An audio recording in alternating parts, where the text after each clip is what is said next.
भगवान आप, हे जगदीश्वर, हे जनार्दन, हे सर्वेश्वर, ये आप हैं प्रभु।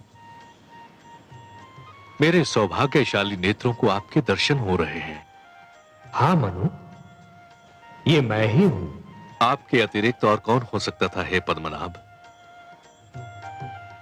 ये लीला तो केवल आप ही दिखा सकते हैं कि सिमटे तो मानव की अंजुरी में समा जाएं और फैलें तो धरती और आकाश को भी ढक लें। आप मेरी अंजुरी में ठहरे, मेरी कुटिया में रहे। मैं किन शब्दों में आपको धन्यवाद दूं? हे सर्वश्रेष्ठ, आप महान हैं। मैं अपने भाग्य पर जितना भी गर्व करूं कम है। आपको कोटि कोटि प्रणाम हे लक्ष्मी नारायण।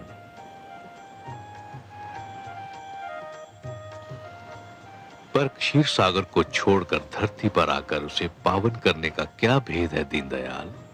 हे मनु, मानव कल्याण की जिस चिंता के कारण तुमने आमरण व्रत कर रखा है, उसी चिंता ने मुझे भी पृथ्वी पर आने के लिए विवश कर दिया। अब मेरी बात ध्यान से सुनो। आपकी मधुर वाणी सुनने के लिए मैं सिर से पांव तक कान बना हुआ हूं प्रभु। ब्रह्मा के परामर्श पर भगवान शिव इस धरती को स्वच्छ करना चाहते हैं। उन्होंने धरती को जलमग्न करने का निर्णय कर लिया है।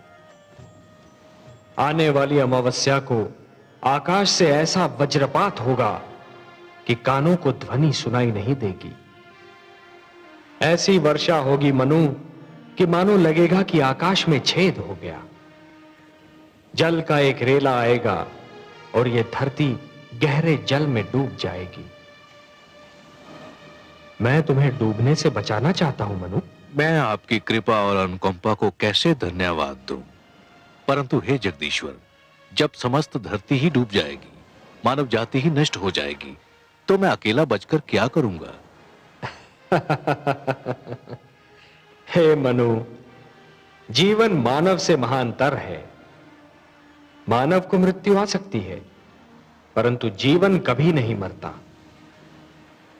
जिस प्रकार एक डाली से एक पुष्प टूटता है परंतु वहीं से दूसरा पुष्प भी फूटता है, उसी प्रकार जहां एक जीवन का अंत होता है, वहीं पर दूसरा जीवन प्रारंभ होता है। एक पीढ़ी चली जाती है, परंतु वहीं दूसरी पीढ़ी पहली पीढ़ी के स्थान को रिक्त नहीं रहने देती।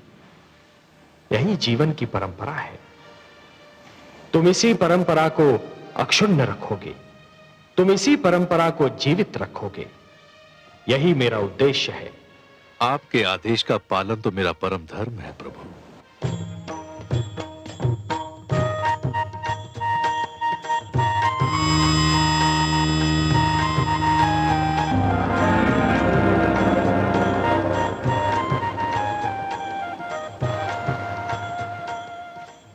मनु, जल प्लावन के समय तुम अपनी धर्म पत्नी शतरूपा के साथ इस नौका पर सवार हो जाना।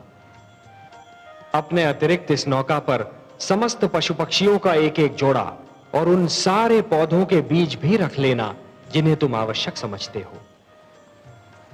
मैं मत्स्य के रूप में आऊंगा। तुम इस नौका को मेरे सींग से बांध देना।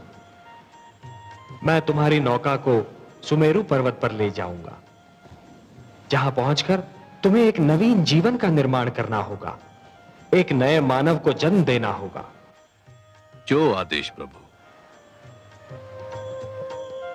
मैं आपके आदेश का अक्षरशः पालन करूंगा।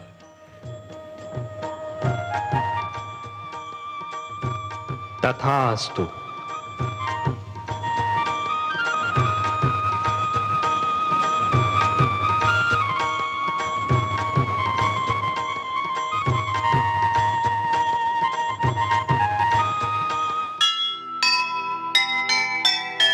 होते हैं संसार के संकट में जब प्राण तब तब आते हैं प्रभु करने को कल्याण। कभी न होने देंगे वो मानवता का नाश।